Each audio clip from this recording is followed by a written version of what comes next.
Shalom, salam berkat dari kami untuk pendengar sekalian. Saat ini pendengar akan diberkati dengan program Hari Ini Harinya Tuhan bagian yang ke-8.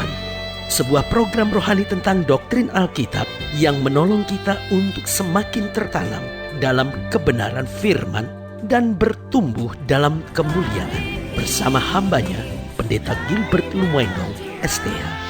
Banyak orang merasa doktrin Alkitab sebagai sesuatu yang membingungkan. Tetapi tahukah saudara bahwa doktrin Alkitab intinya adalah memahami Alkitab dengan benar, dengan pemahaman yang sistematis, sehingga kita terus dapat tertanam di dalam kebenaran firman, sehingga kita terus bertumbuh di dalam kemuliaan Allah. Buka hati saudara sekalian untuk menerima berkat-berkat firman-Nya hari ini. Ancaman dan tekanan adalah bagian yang tak terpisahkan dari perjuangan hidup kita untuk mencapai yang terbaik. Pada prinsipnya setiap orang yang sedang berjuang untuk mencapai yang terbaik, ada saja ancaman-ancaman, tekanan-tekanan yang harus dia lewati. Karena itu kita yang sudah percaya pada Tuhan, sebagai hamba Allah, saya mau ingatkan, jangan takut. Kalau sudah berkata, ya tapi kan saya manusia biasa, wajarlah saya takut. Loh, kita kan punya Tuhan.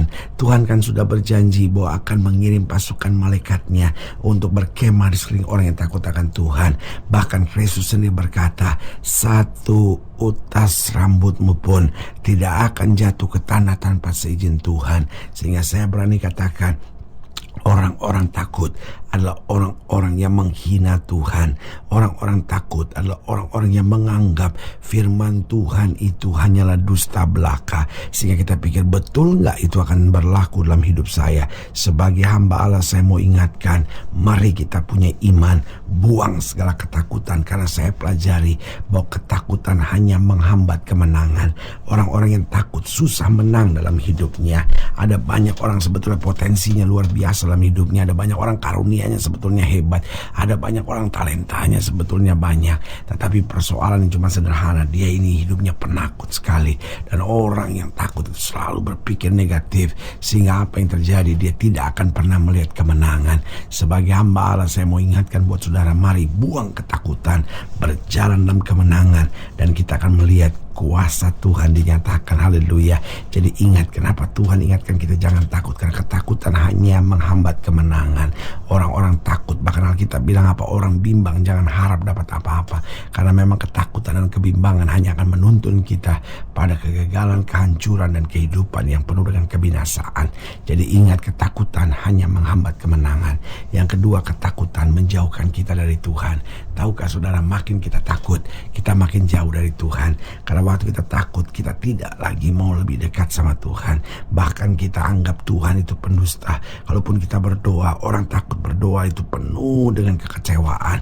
Sehingga dalam ketakutannya, dia hanya complaining sama Tuhan. Dia cuma berkata, Tuhan kenapa begini, Tuhan kenapa begini, kenapa Tuhan belum buat begini, kenapa Tuhan buat begini, kenapa Tuhan tidak izinkan begini, kenapa Tuhan justru malah mengizinkan yang seperti ini terjadi. Ingat, yang pertama, ketakutan hanya menghambat kemenangan kita. Yang kedua, ketakutan menjauhkan kita dari Tuhan. Orang yang takut akhirnya malas baca Alkitab, karena dia baca Alkitab dan dia merasa, semua janji Tuhan itu palsu, semua janji Tuhan itu tidak saya alami. Aduh Tuhan, saya udah gak kuat, ya kan. Makanya setan senang kita hidup dalam ketakutan, karena yang pertama, ketakutan menghambat kita dalam kemajuan. Yang kedua, menjauhkan kita dari Tuhan. Yang ketiga, saya pelajari kenapa Tuhan berkata jangan takut. Karena ketakutan membuka celah untuk iblis terus menjajah hidup kita. Makin kita takut, iblis makin menjajah kita dengan pikiran, dengan hati, dengan sikap dan perbuatan. Karena itu sekali lagi saya ulangi bahwa iblis senang orang percaya dalam ketakutan, sehingga kita terus dapat terjajah dan tidak bisa terbebas dan mengalami kemenangan yang sempurna. Dan yang keempat, saya pelajari kenapa Tuhan perintahkan dan ingatkan kita jangan takut. Karena ketakutan merupakan tanda bahwa kita tidak percaya. Padahal kalau kita percaya, Alkitab bilang buat orang yang percaya tidak ada perkara yang mustahil. Berarti sebagai hamba Allah, saya mau ingatkan, saya mengerti mungkin hal-hal yang sudah sedang hadapi sangat berat sehingga ketakutan melanda. Tapi saya mau ingatkan buat saudara, ketakutan tidak pernah dan tidak akan pernah memberikan jalan keluar dalam hidup kita. Selama kita takut, hidup kita terjajah. Tetapi kalau kita mau memandang Tuhan, tidak ada perkara yang mustahil bagi orang percaya. Haleluya. Selamat datang dalam program kita hari ini, Harinya Tuhan. Sebuah program rohani yang kembali mengingatkan kepada kita betapa pentingnya kita menjadikan firman Tuhan sebagai dasar keseharian hidup kita. Karena selama kita jadikan firman Tuhan sebagai dasar keseharian hidup kita, langkah-langkah ke depan kita penuh dengan kepastian, kemenangan, berkat, mujizat, dan perkara-perkara besar. Haleluya. Dan dalam program ini kita sedang membahas tentang jangan takut. Karena memang hidup Kristen bisa saja menghadapi ancaman dan tekanan, tetapi roh yang ada di dalam kita lebih besar dari roh yang ada dalam dunia ini. Makin kita takut, hidup kita makin terjajah. Makin kita beriman, hidup kita makin melihat kemuliaan. Haleluya. Nah, saudara yang kasih dalam Tuhan, dalam pembahasan kita tentang jangan takut, kita mau sama-sama belajar dari Nehemia pasal yang keempat. Nehemia pasal yang keempat ayat yang ke-7. Nehemia 4 ayat yang ke-7. Terus kita pelajari sampai ayat yang ke-14. Nehemia pasal 4 ayat yang ke-7 sampai ayat yang ke-14. Demikian firman Tuhan. Ketika Sanbalat dan Tobia serta orang Arab dan orang Amon dan orang Asdod mendengar bahwa pekerjaan perbaikan tembok Yerusalem maju dan bahwa lubang-lubang tembok mulai tertutup, maka sangat marahlah mereka. Mereka semua mengadakan persepakatan bersama untuk memerangi Yerusalem dan mengadakan kekacauan di sana. Tetapi kami berdoa kepada Allah kami dan mengadakan penjagaan terhadap mereka siang dan malam karena sikap mereka. Berkatalah orang Yehuda, kekuatan para pengangkat sudah merosot dan puing masih sangat banyak. Tak sanggup kami membangun kembali tembok ini. Tetapi lawan-lawan kami berpikir, mereka tidak akan tahu dan tidak akan melihat apa-apa sampai kita ada di antara mereka, membunuh mereka dan menghentikan pekerjaan itu. Ketika orang-orang Yahudi yang tinggal dekat mereka sudah 10 kali datang memperingatkan kami, mereka akan menyerang kita dari segala tempat tinggal mereka. Maka aku tempatkan rakyat menurut kaum keluarganya dengan pedang, tombak, dan panah di bagian-bagian yang paling rendah dari tempat itu, di belakang tembok, di tempat-tempat yang terbuka. Kuamati semuanya, lalu bangun berdiri dan berkata kepada para pemuka dan para penguasa dan kepada orang-orang yang lain, jangan kamu takut terhadap mereka. Ingatlah kepada Tuhan yang maha besar dan dahsyat, dan berperanglah untuk saudara-saudaramu, untuk anak-anak lelaki dan anak perempuanmu, untuk istrimu dan rumahmu. Perhatikan, jangan kamu takut terhadap mereka. Ingatlah kepada Tuhan yang maha besar dan dahsyat. Dengan lain kata, orang takut adalah orang yang tidak ingat Tuhan. Dan sebaliknya, kalau kita ingat Tuhan, kita tidak akan pernah takut. Karena itu prinsip-prinsip sederhana yang harus kita mengerti. Bagaimana di tengah masalah, persoalan, ancaman, dan tekanan, kita bisa tidak takut. Yang pertama, tetap berdoa dan ingat firman Tuhan. Itu penting sekali.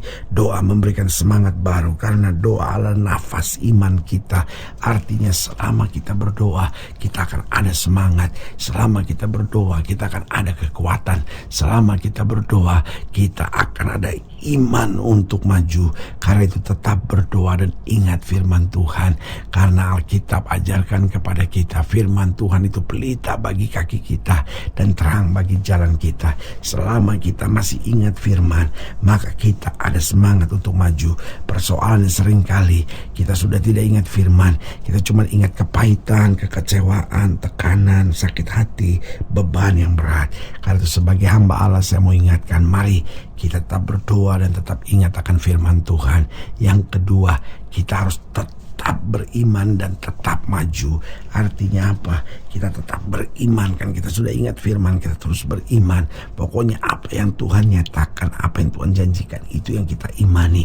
Walaupun mungkin kita nggak merasakan, walaupun mungkin air mata mengalir, walaupun mungkin sakit sekali yang kita hadapi, tetapi tetap ingat bahwa Tuhan tidak pernah gagal. Ingat bahwa Tuhan tidak pernah mengecewakan. Ingat Tuhan selalu berikan yang terbaik.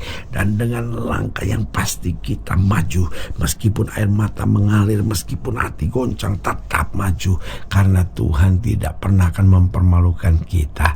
Bagaimana agar kita tidak takut? Yang pertama, tetap berdoa dan ingat firman Tuhan.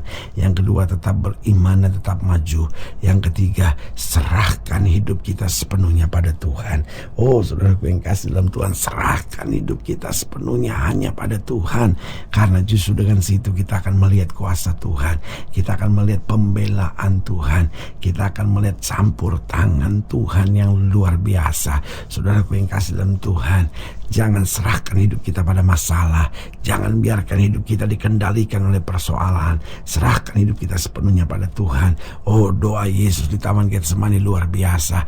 Yesus berkata, Bapa, kalau boleh zaman yang lalu, tapi biar bukan kehendakku yang jadi, melainkan kehendak-Mu yang terjadi. Itulah penyerahan penuh kepada Tuhan. Waktu kita menyadari bahwa yang terjadi hanyalah kehendak Tuhan, kita akan tetap kuat dalam segala hal. Dan yang keempat, bagaimana agar kita tidak takut? Sadari bahwa setiap kita tidak pernah ditinggalkan oleh Tuhan. Tuhan berjanji, Aku akan menyertai engkau sampai kesudahan alam. Kita bisa saja gagal, kita bisa saja mengecewakan Tuhan. Tuhan tidak pernah gagal, Tuhan tidak pernah mengecewakan kita. Karena itu setiap pendengar yang diberkati Tuhan, saya percaya tidak kebetulan sudah mendengarkan program ini. Mungkin sudah begitu tercekam dan takut karena berbagai keadaan yang sedang terjadi. Mungkin kau sudah begitu khawatir hidupmu. Mungkin hidupmu sudah tidak ada semangat sama sekali. Mungkin hidupmu hanya terus dijajah oleh hal-hal negatif dan pikiran-pikiran yang buruk. Saya mengerti yang kau hadapi berat, tetapi yang saya mau ingatkan, kita punya Tuhan yang besar dan dahsyat. Masakan kita mau terus dijajah oleh ketakutan? Jangan berdebat sama saya lalu berkata, ya tapi saya mau, tapi nggak bisa. Nggak mungkin. Kalau saja kita mau tetap berdoa dan tetap ingat firman Tuhan, tetap beriman dan tetap maju, jangan membiarkan pikiran kita dikuasai oleh persoalan. Terus serahkan hidup sepenuhnya pada Tuhan dan sadari bahwa Tuhan beserta kita, maka kita akan melihat kemenangan yang dahsyat. Haleluya. Saudaraku yang kasih dalam Tuhan, jika saudara yang dilayani lebih jauh, hubungi kami melalui telepon, hubungi kami melalui surat, kunjungi website kami, karena kami ada untuk membawa Bapak Ibu saudara senantiasa lebih dekat pada Tuhan dan mengalami kasih kuasa mujizat yang luar biasa. Haleluya. Secara khusus saudara-saudara, saya juga mau berdoa buat siap saudara yang sakit, siap saudara yang berbeban berat, sehingga saudara ingin didoakan secara khusus, boleh taruh tangan kanan saudara di dada dan kita akan berdoa. Mari kita berdoa. Bapa, dalam nama Yesus, hamba doa buat yang sakit, hamba doa buat yang berbeban berat, hamba doa untuk setiap mereka sedang menghadapi masa-masa yang sukar, karena hamba percaya bahwa bagi Allah tidak ada perkara yang mustahil. Bapa, hamba berdoa di dalam nama Yesus, Tuhan jamah, bahkan yang rumah tangganya goncang, yang masa mudanya berantakan, yang pekerjaannya sedang mundur. Bapa, hamba berdoa dalam nama Yesus, berkat Tuhan Yesus sempurna turun atas mereka, bahkan mereka yang taruh tangan kanannya di dada, karena mungkin hari ini sedang mengalami ketakutan, kekhawatiran, tekanan hidup. Bapa, dalam nama Yesus, bangkitkan iman kami kembali, sehingga kami menyadari bahwa Tuhan beserta kami. Kami tetap berdoa, tetap ingat firman, kami terus beriman dan tetap maju. Kami serahkan hidup sepenuhnya pada Tuhan. Kami melihat campur tangan Tuhan yang dahsyat berlaku. Di dalam nama Yesus kami berdoa. Haleluya. Amin. Saudara yang kasih dalam Tuhan, kita sudah berdoa. Ingat, Allah tidak pernah lalai menepati janjinya. Inilah saatnya buat kita untuk bangkit, bersemangat, bersuka cita dalam menghadapi segala perkara. Karena kita tahu Yesus hidup, Yesus berkuasa, dan selalu memberikan yang terbaik buat anak-anaknya. Doa saya menyertai saudara. Sampai berjumpa pada program berikut, dan jangan lupa, jadikan hari ini harinya Tuhan. Haleluya.